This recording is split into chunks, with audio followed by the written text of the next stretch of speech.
We all know that Kenya is seen as the economic center of East and Central Africa.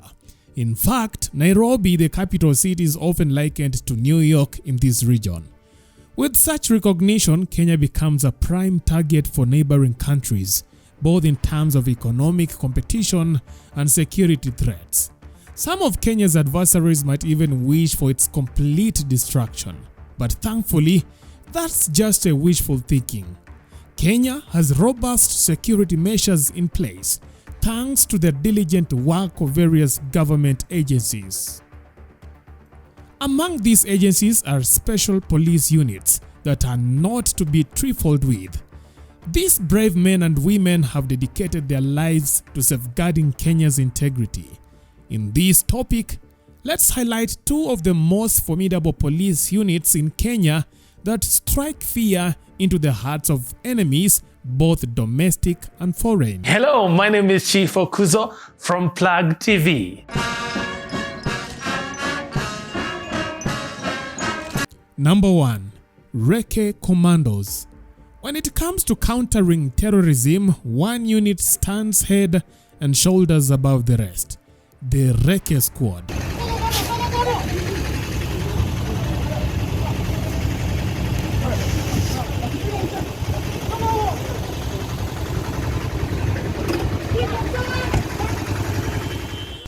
Part of the General Service Unit GSU of the Kenya Police.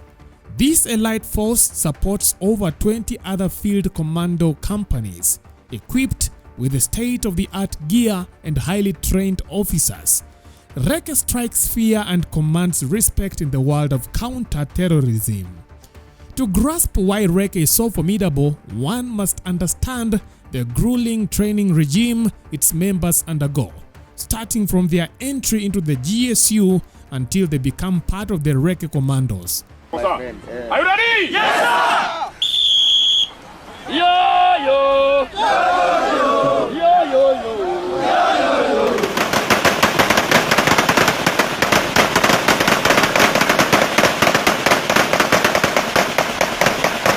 These men and women are pushed to their limits both physically and mentally. And if you ever wondered whether torture is legal, just try the training routines of the Recce Squad, let alone the GSU. The elite Recce unit of the GSU operates out of Ruto, located on the outskirts of Nairobi. They are equipped with top-notch weaponry, including M16 rifles, Uzi submachine guns, and Glock pistols. And to become part of this elite team, individuals must undergo an intense selection process. Only the cream of the crop are chosen to join these ranks. Candidates endure rigorous physical and psychological evaluations to determine their suitability for the demanding task ahead.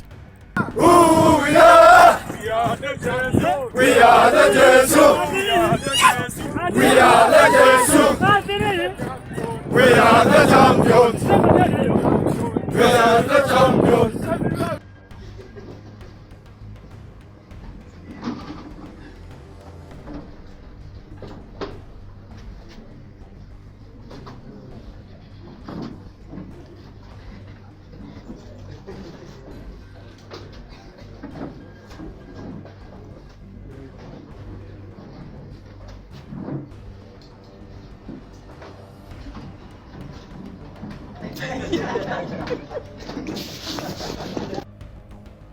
Before joining the Reka unit, recruits undergo 10 months of basic training at the GSU's Embakasi Training School in Nairobi, followed by a 10-month field tactics course in the rugged terrain of Magadi. Those who make the cut are typically the best performers, both in theory and practice. Kifungiwa inapitanga kando. Barabara ni mbili. Barabara ni mbili. Mbili. Hey, you earn yourself respect from here. Done. Tell us to respect you. Nani anatembea kama mapera? Bwana twende wewe. Nani huyo anaweka jamu Thika Road? Once selected, recruits undergo a 7-month special force training program designated or rather designed by Israelis. Now, this curriculum covers a range of skills including VIP protection, explosives handling, securing vital installations, counter-terrorism, tactics, close-quarter combat, communication, combat medicine, sky marshal training, and hostage rescue operations. Each officer specializes in their area of expertise, honing their skills to perfection. After completing 7 months of intensive tactical training, members of the Recce squad undergo continuous yearly training and combat exercises. This takes place locally in Kenya at the Ruto Commando Training College, Solio Ranch and Magadi Field Training Camp, as well as in other countries such as Britain, Israel, and the USA.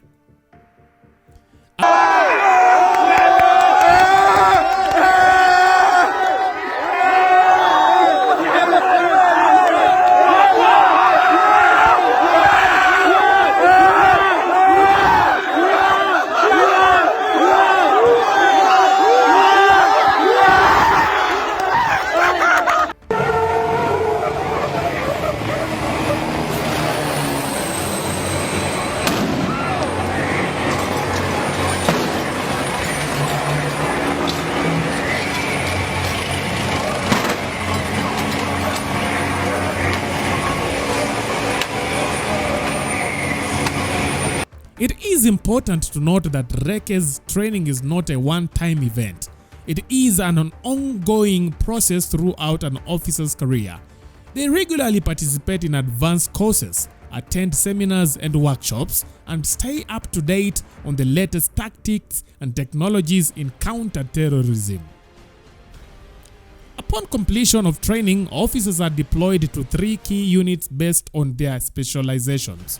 The Sky Marshal unit focuses on countering aircraft hijackings, undercover and on commercial flights. The Crisis Response Team, mostly trained in the USA, is on standby to intervene in violent situations beyond the control of regular police. The Rendition Operations Unit, trained in offensive operations including ambushes and assassination by US intelligence and special ops, operates covertly throughout Kenya and has provided security for high-profile visitors like US President Joe Biden and President Barack Obama during their visits to Kenya back in the days. One of Recce's most significant operations was during the 2013 Westgate mall attack orchestrated by the Al-Shabaab. A team of 8 highly trained officers from the General Service Unit was on a mission to end the hostage situation at the Westgate Mall in 2013. By 7 p.m. the fateful Saturday, they had already rescued hundreds of shoppers and cornered the terrorists inside Nakumatt supermarket, gearing up for the final push to resolve the standoff.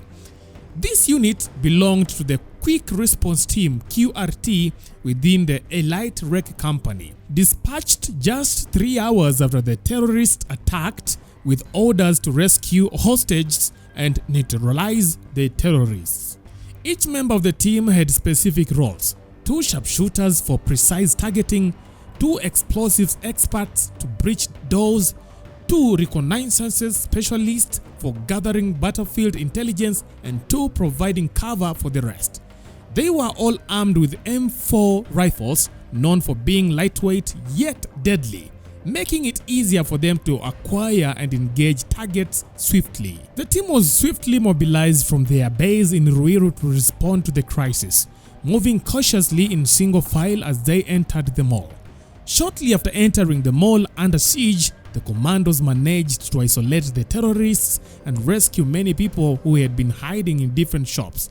As they moved to the first floor, they faced heavy gunfire from the terrorists. Speaking anonymously, one officer mentioned they were determined to neutralize or capture the terrorists even if there were more than 10 of them inside the mall. The officers described how they escorted a group of 10 freed hostages, mostly women, out of the mall. Some survivors were so shaken that they had to be physically supported by the officers. They even found 2 administration police officers among a group of women hiding in a room, presumably out of ammunition. Now, the special team instructed the administration police officers to hold their weapons up away from the officers. Many people in the mall had locked themselves in rooms and were reluctant to open up even after the officers identified themselves. Now, to convince one woman to open a shop door, a commando showed his police badge, but she remained hesitant. Eventually, they had to break the glass door to rescue her. Now, the rescue operation faced another challenge when the ceiling of one shop collapsed under the height of over 20 people hiding there. Fortunately, everyone trapped, including those who pretended to be dead, was successfully rescued. At around 7:30 p.m., something went terribly wrong when the GSU General Service Unit men were navigating the first floor of the mall, moving along a wall in single file. Simultaneously, a special team of soldiers from the Kenya Defense Forces was approaching from another direction. Despite the elite GSU team noticing the soldiers, they seemed oblivious to the presence of the GSU men as both units neared a 90-degree corner.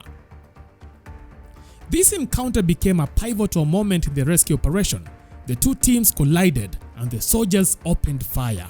And the officers leading the GSU commandos, who was trying to signal to the soldiers, was shot in the abdomen at close range, his bulletproof vest failing to protect him.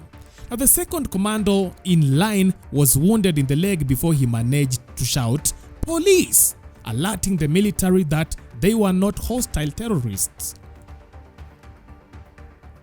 In the chaos that ensued, a GSU officer informed the Daily Nation that the rescue operation was called off, with military higher-ups asserting their control over the entire operation.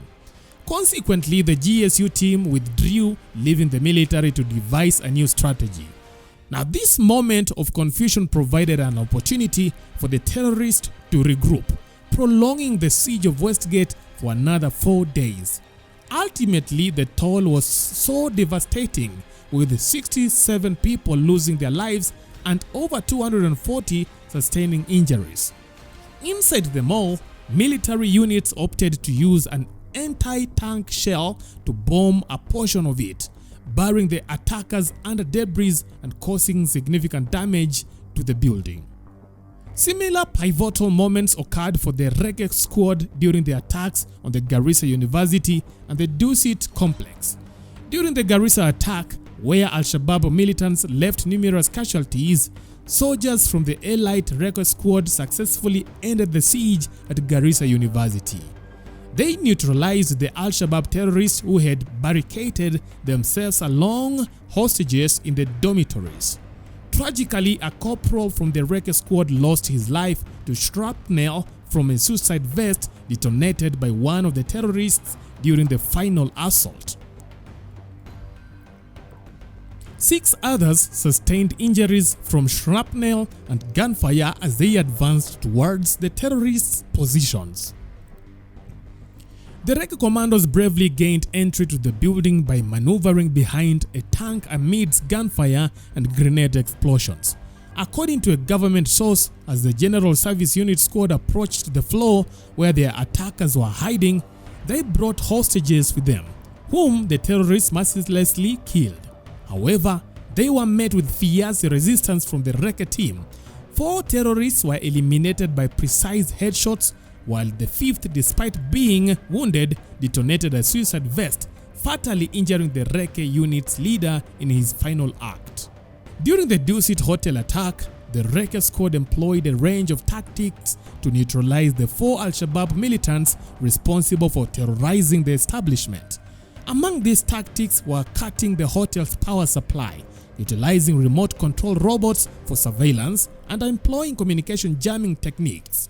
After nearly 12 hours, around 4 a.m., a decision was reached to breach the room where the terrorists were holding under the leadership of their site commander. The General Service Unit commandant reported that the mission had been accomplished successfully. Number 2. The Special Operations Group, SOG. A distinguished unit within the Kenyan Administration Police, renowned for its exceptional abilities and rigorous training.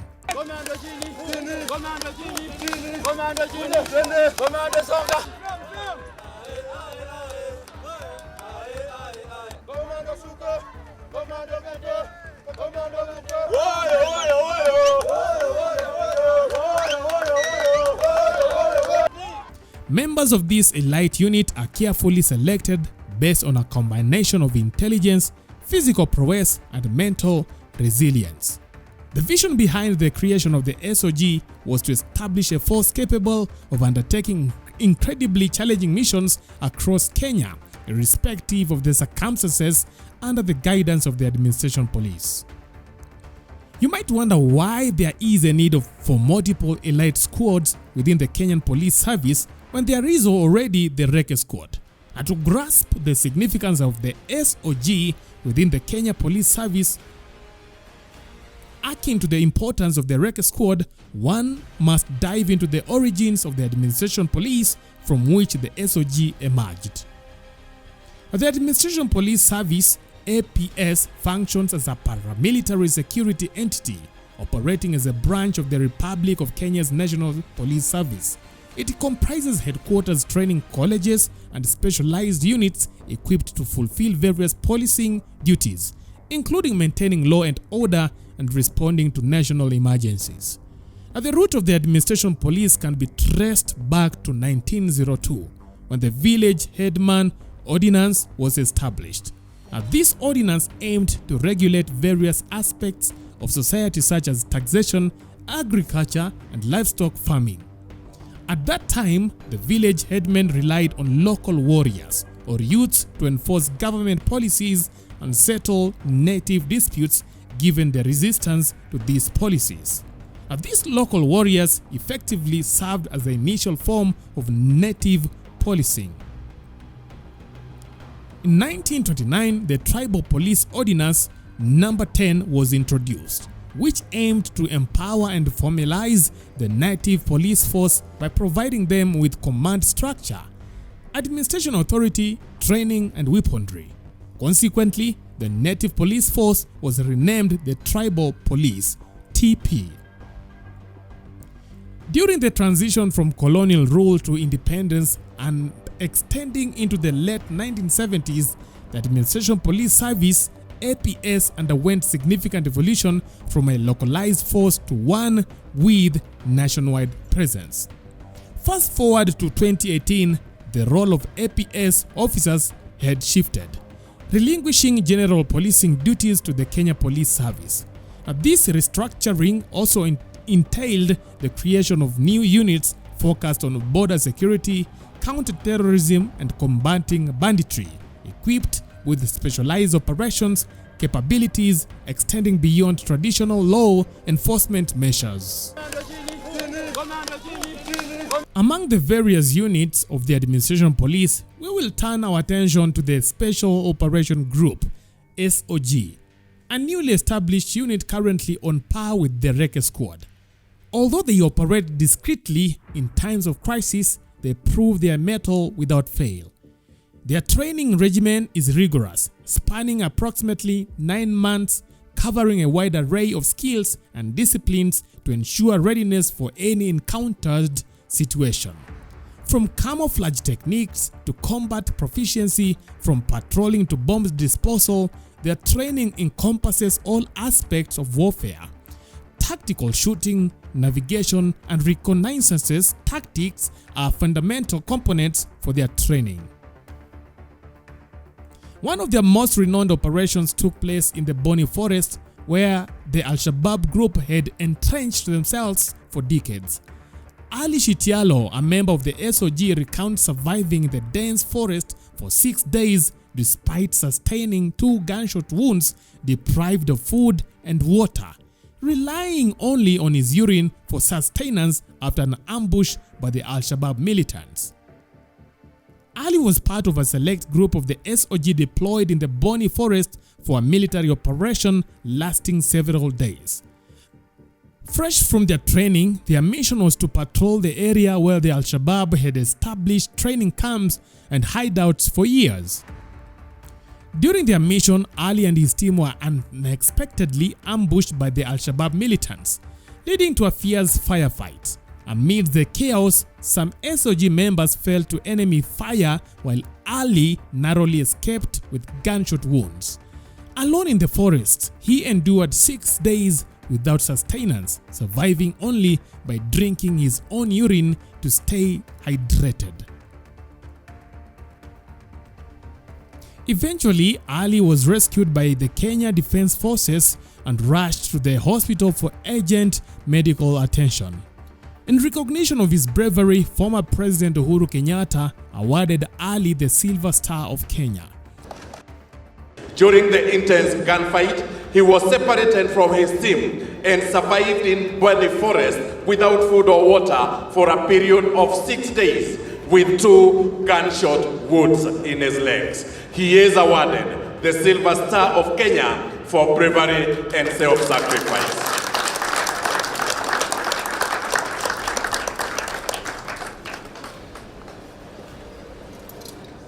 Congratulations, my friend. Hongera sana. Pongezi kwa kazi zenu. Hii uendelee namna hiyo. Hongera sana.